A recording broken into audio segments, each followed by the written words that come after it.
did you become a non-feminist woman? Well, kind of by accident. When I was first married, I worked and I didn't have any kids yet. And I really believed in, like, I should go out and earn some coins and help take care of the household expenses. And I wanted to do really well at work and, like, break the glass ceiling and all this stuff. And then I had children and, like, suddenly I did not care about any of that stuff anymore. But what really did it for me is we moved to the Middle East. And suddenly, only by accident, was I suddenly living this very traditional life where I stayed home, took care of the kids, cooked, cleaned, and he went out and made all the money. And, like, the first shoe really dropped, and I was like, wow, this is a really efficient way to live your life. Why does the culture shit on this all the time? Why are we telling young girls that this is not a great way to organize your life? Because now that I'm living this life, I love it. I'm insanely happy. It's so much easier. Why are we telling girls to avoid this? This is the greatest thing ever. We're telling girls basically not to trust men. That's what I see on the internet. You know, why feminists are so upset with trad wives and stuff. They're saying, don't trust a man. Don't depend on a man. Don't put your life in the hands of a man because he's just going to leave you for a 19-year-old. He's just going to, you know.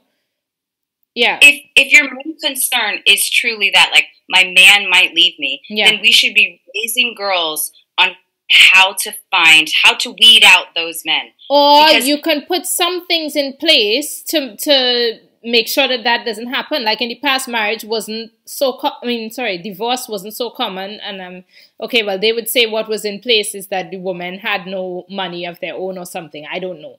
But I could see in different cultures, it's completely different. Like, for example, I've heard that in Japan, the woman receives the guy's entire paycheck, you know? So it could even be that you say, okay, well, if you're so afraid of a man leaving you as a woman, then maybe he has to put something in your name, so as a housewife, so that if that happens, you have something to fall back on, you know? The house would be, you know, or something. I don't know. I understand that is a gynocentric take. I just mean if that is what feminists were worried about, there could have been other solutions. Yeah. I just mean there are options. Yeah. Mm-hmm. Yeah, there are ways you can safeguard. Mm-hmm. But we live in a culture where girls are not raised to try and find those really good, solid men. Mm-hmm. You're kind of raised to just, like, don't date with intention, engage in hookup culture, you know, whatever. So you're teaching them not how to find a great guy. Mm-hmm. And then, of course, they're not finding great guys.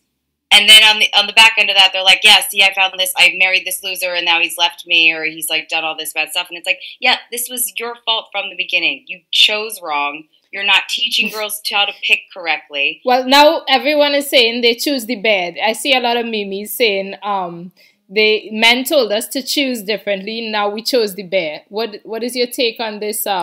Choose the bear. I love this. Yeah. I love this so much. Like, feminists, you make zero sense whatsoever. It's contradiction upon contradiction all the time. Don't tell me you're afraid of men, but you'll let them change in a locker room next to your daughter, race next to you in a school race, or beat the shit out of you in the ring. Okay? Yeah, because we're equal, right? Yeah, apparently men and women are totally equal. It's the same thing. If they would choose the bear, they should choose a bear if you say a woman in the woods as well. But no, apparently men and women are not equal. When we don't need to be equal. Difference between a man and a woman when you have to be stuck in the woods with them for a while. That's the one point when they know the difference. All the time we're equal, right? Yeah. Yeah. But suddenly you're stuck in the woods with a man and that's a man. Yeah. You know? They make zero sense whatsoever. My take on that also was that, like, I feel like traditional society, like, we both, by the way, for viewers, we actually know each other in person. We both lived in the Middle East together. So, and yeah, I feel like in that sort of society that we lived in, women are in a sense more protected. Because what happened is that I read all these, for people who didn't see my video on this topic, I've read all these things where these women are complaining they've been sexually assaulted since they were young. As teenagers, they were sexually assaulted. So this is why they choose the bear. And where we lived in the Middle East, children were normally home with their parents and so on, or with someone at least, who would take care of them and so on. And when you have such a protective society, when you protect people and you protect children and you protect, I don't think that this is as common. So these women are saying they choose the bear because of sexual assault, but at the same time, they refuse to marry men and allow them to work, to stay at home with their kids. So it is a contradiction, you know? One of the worst sort of feminist polling I've ever seen, I think it was like on the Whatever podcast, and they kind of went around the table and had said to the girls, like, okay, if you were dating a guy and you got pregnant by accident, and you wanted to have an abortion, but he really wanted you to keep it, and he said, look, I will marry you, I will work to the ends of the earth. I will do everything so that you can stay at home and raise the child so you don't have to abort it, and I will commit to you forever. And all of them, they were appalled at that prospect of not being able to kill your child and having like a loving husband to look after you for the rest of your life. They found that like wildly offensive. And I just thought, like, how far have we come that you are now choosing the men that are going to opt for abortion and not the ones that are going to look after you? You're doing this to yourself. You are choosing the wrong men, and then you're throwing it back on everybody else and all of society and all of the young girls and telling them that men are evil when maybe it's just you. Maybe you're picking the wrong. It is you. I wouldn't even blame women and say they're picking the wrong men, but I would say from when I read all this hurt that is, it's just so much hurt in these comments. I mean, these women are taking probably the worst of society in terms of men and using that to judge all of men. And it's absurd. Yeah. It is absurd because, And if you do that in any other context, it's wrong. If you judge a Muslim based on like what one person does and you apply it to all of them, that's wrong. Exactly. If you did that to a black person, that would be wrong. But if you do it to men, it's totally kosher. It's totally fine. And it's like, I don't understand. You're saying that, it seems like they really believe that this is what I have seen comments, and I have spoken to feminists, and it's crazy. They really genuinely believe that a normal man is a rapist or something, or is like, what men do you know? And then they'll turn around and say they're married, they have a man, so they're married to someone who's perfectly good, but still men in general are rapists or sexual abuse. I don't know, whatever it is, but really bad stuff, Yeah. Anyway, so do you think we live in a patriarchy in the West, in the Western world? Would you describe it as a patriarchy? I wish we lived in a patriarchy. Because you and I have lived in a real patriarchy in the Middle East, and it was wonderful. Okay. For women of our status, it was. It was so easy. Because also if you have kids, everyone has kids, society caters to people who have kids. Of course it's unfair to people who don't want to have kids and stuff, but for families, patriarchy. Yeah. It's a patriarchal, Orthodox, Islamic, capitalistic society. All the stuff that the feminists will say they hate or just pretend to hate, but it was the safest place for women. We were respected. We were safe. I could go anywhere I wanted in the city, no problems. Everywhere, and catered to women. Mm-hmm. This is something that I feel feminists forget also, this idea of chivalry, in a sense, that would have been present in the Middle East in terms of, if it is at night, if we are somewhere late at night, they would make some sort of provision to make sure that women get on the bus before men or something like this. And I know that men are going to complain, or MRAs could complain, oh, this is female privilege. But in societies where it is clear that males have certain advantage, females also get certain advantages. There is some sort of chivalry balance or something that happens, there was very safe, like, for women's only spaces. You could find a breastfeeding room literally anywhere you went. You know, it was such a great society. And now we both live in Western Europe now, and where women have the right to vote, women are in massive positions of power. My local MP is a silly woman who knows nothing. Okay, and let's just take a look at our society. Okay, my streets here are filthy. I cannot send my kids to the local school because they will be taught degenerate filth by a year 2 feminist teacher. It is a female teacher that is teaching them all of this sexual degeneracy, that they need to learn about masturbation and what a vulva is and anal at like year 2, 3, and 4. Okay. My town is ridden with crime. There are criminals everywhere. If you call the police, they will not show up. Look at the state of our town.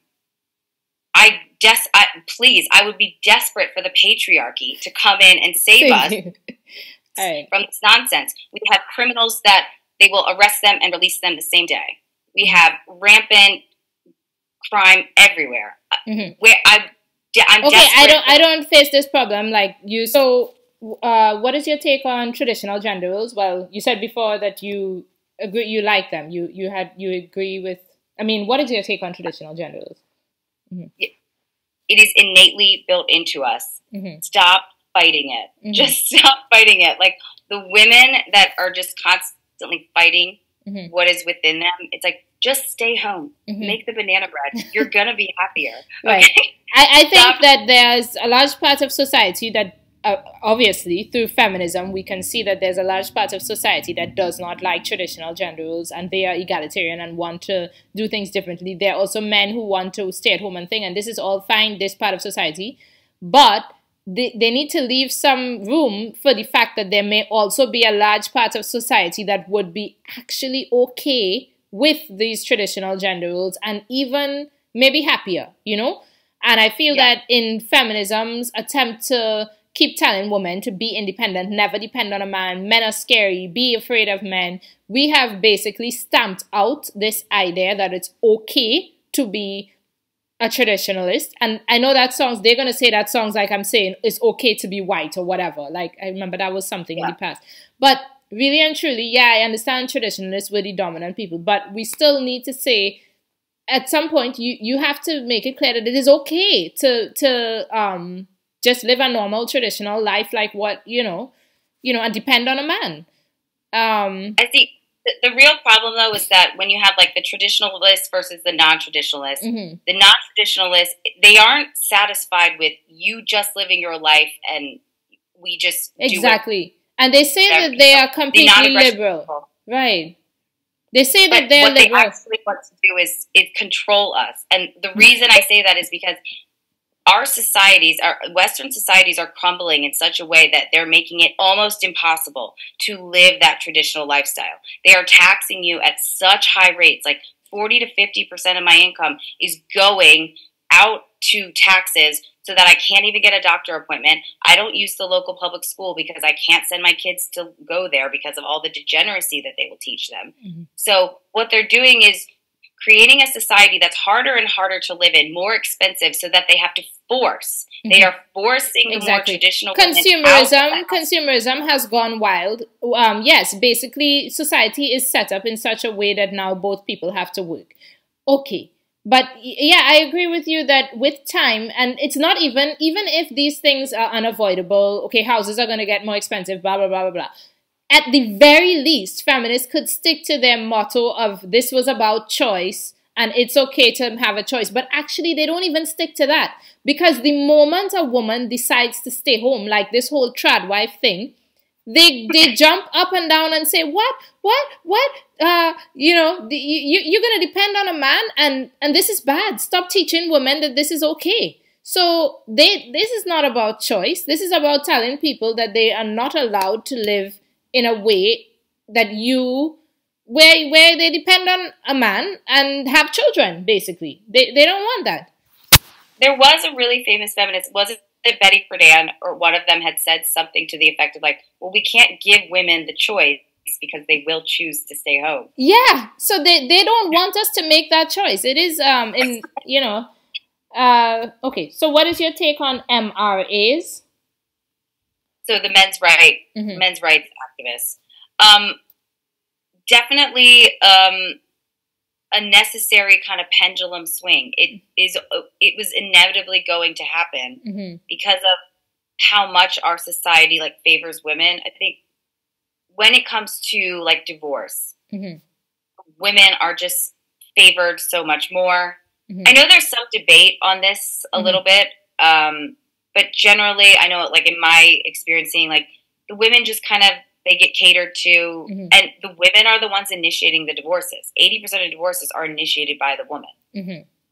So yeah, so it's I understand from a legal perspective where these men are coming from because they are getting shafted, especially in the States. When you look at like the transgender issue, the mother can basically move the child around to any state she wants under the guise of my child is transgender and we want to start undergoing treatment, and the dad can do nothing. He can do nothing about it. She could take him to another country if she wanted. And there's basically nothing to be done about it. So there is a absolute necessity for the men's rights activism, in my opinion.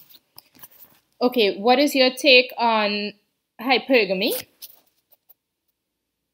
Again, a natural part of human selection.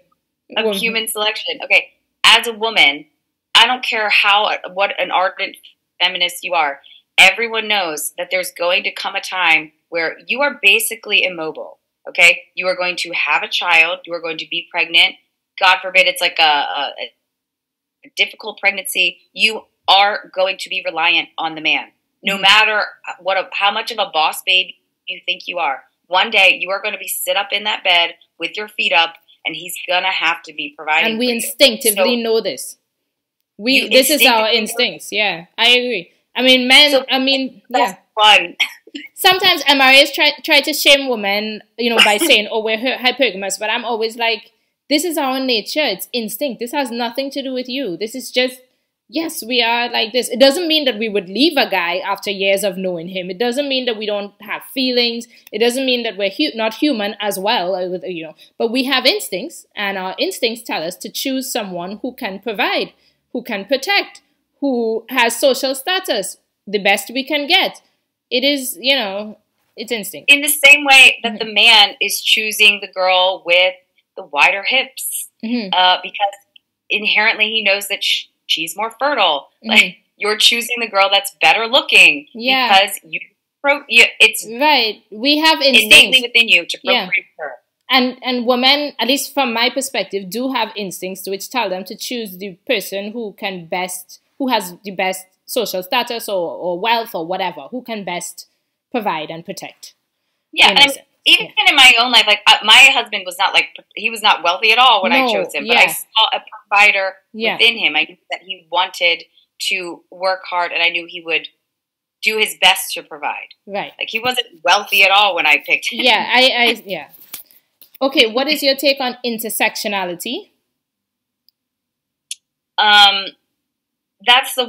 That's explain intersectionality. Intersectionality is like a third wave feminist theory that people in different groups have different problems. So like if you're LGBTQ or if you're Black, you have specific problems as a group in a sense, and therefore maybe you need help, you can uplift like that. Yeah, okay. It's just another way to accrue victim points. That's just what it sounds like. I mean, if you ever saw that, Vice did a really great feminist panel, and it had like Pearl and Sydney Watson and then a bunch of other girls on it, and the feminists were doing that. They were like, well, as a Black feminist or as a gay feminist or as a trans feminist, and like Pearl and Sydney are like beating their head against the wall. They're like, can we just talk about feminism? Can we just talk about being a woman? Like, you don't have any different struggle than me just because maybe because you're trans or something, because people don't want to be around you because you're so obnoxious.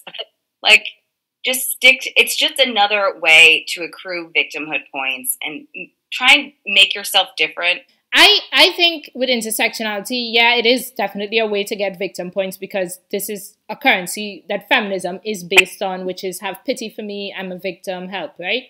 But it's also that like feminism is also almost stealing from these groups in a way, in that like with black rights or whatever, they had rights and they were on the way to everything before feminism. Same for LGBTQ. Society would have given these people equality regardless, with or without feminism. Mm-hmm. And then feminists come along in the third wave and say, see, we're for equality because we're also for black people. We're for equality. We're also for gay people. We're for equality. We're also for disabled people. We're for, like, everybody was for disabled people. At the point in time, everybody would have been for black people and gay people as well. This was already done. And then you are not for equality. You're, you know, like, they just come out of nowhere and almost stealing from people. But yeah, you know. But of course, yes, it's also just it is the currency of feminists to always be victims. And this is why feminism will never be for equality. No. Because men and women will never have equality, because women will always claim victimhood. They will. I mean, I could see with other groups, things could reach a stage of equality and stuff. I could see that with other groups of people. But I'm not sure that I see that between men and women, because there is a difference between men and women, and this is one. You know, women will always claim victimhood with respect to men in a sense, or that they need more. And this is instinct, and it's based upon biology, based upon things that really did happen to us historically as a species. Women were in a position of victimhood, in a position, you know, we had kids, we had problems. So yeah, I mean, this is my take, but yeah. But I see what you okay, what is your take on gynocentrism? Was that the... This is the idea that life is easier for women, that people generally have more sympathy for women, that society is easier on women. Is society easier on women? Because I thought it meant something like every society is completely focused on women. Yeah, like this. It's not, well, yes, it depends on how extreme you take it, but yes, it's a MRA theory that basically society is centered around women, yes. But, yes, okay. So, I actually do kind of agree with this in the sense that most of human history, society has been kind of centered around women because we are the physically weaker gender. From the moment the first caveman left the cave, he was doing so to bring food back to his woman. He was doing it to take care of the woman and the child. And so from the first caveman to my husband leaving the house today, every man is leaving and going out and earning to bring it back to a woman. So that's a positive gynocentric society. What we're turning into now is that it's becoming a negative gynocentric society, in that there's every attempt to make sure that women have every ability to behave in the most degenerate, hedonistic way absolutely possible. That women have every ability or easy access to sex, abortion, selling pictures of themselves on the internet, ability to do sex work anywhere.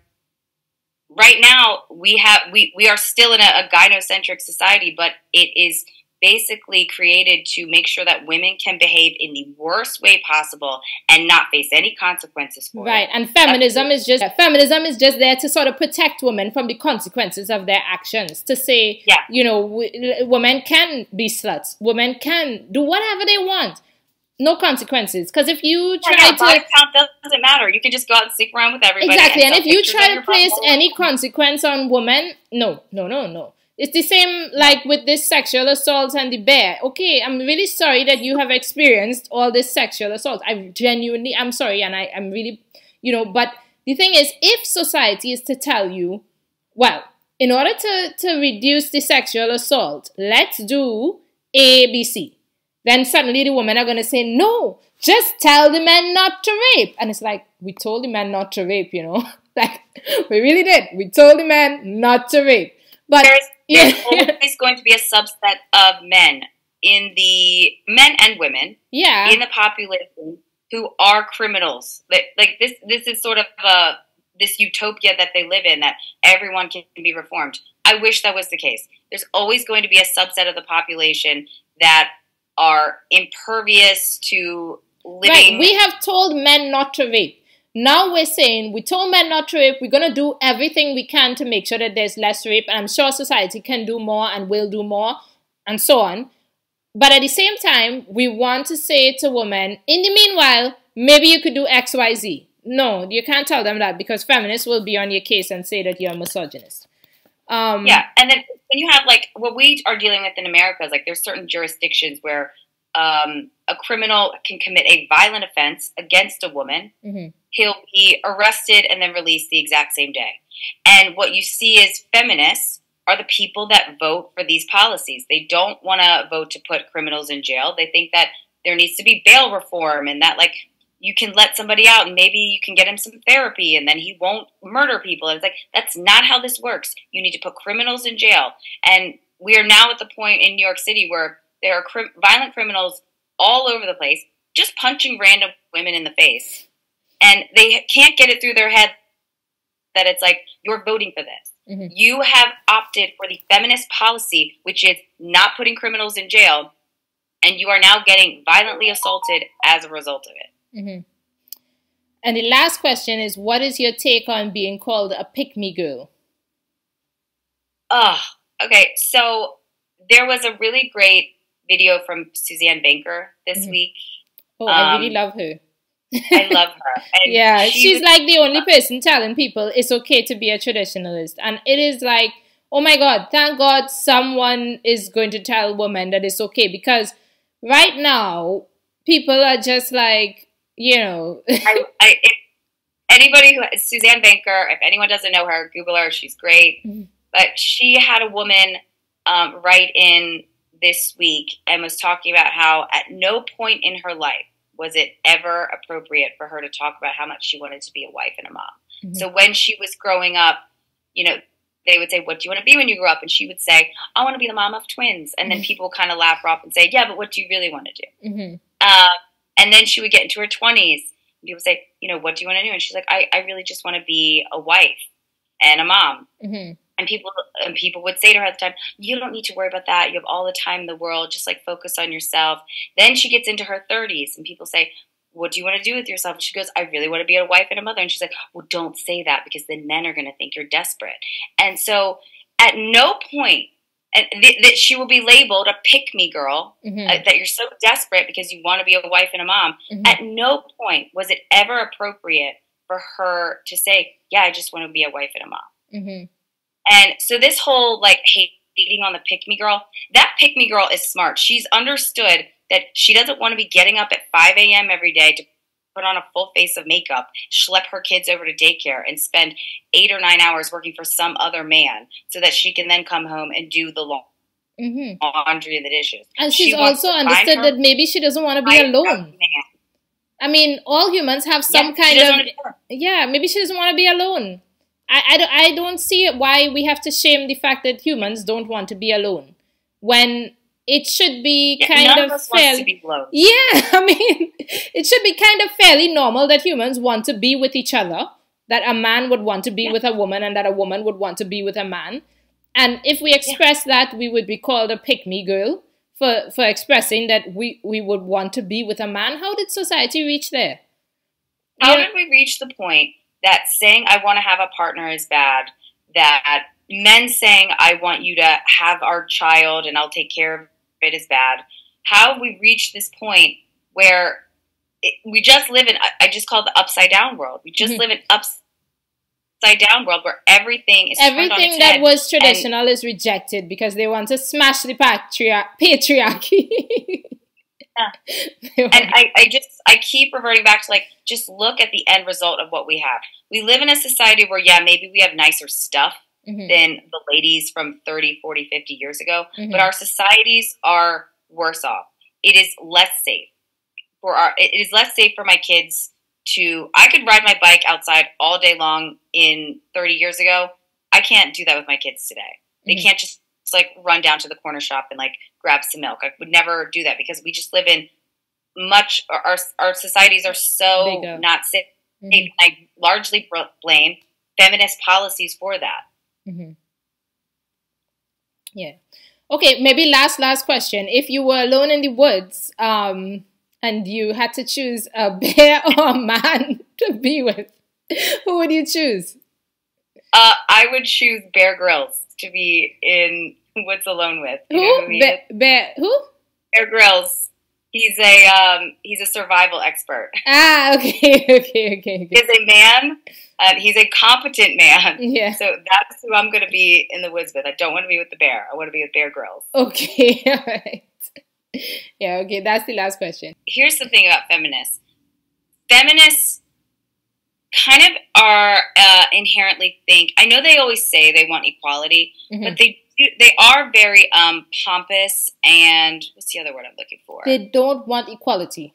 No woman wants equality with men. They actually think that we as women are the better gender, meaning they think they don't want equality. They're not stupid. I'm sorry, but they're not stupid. Like, and it's just the thing about it is they're partially right. I'm going to give them some of this. They're partially right. What they don't understand is like, but women, we do have a very subtle way of not controlling men, but like shifting their focus. But it doesn't come from this hard-powered, like hard-fisted, like you're going to do what I tell you. Women are able to influence men.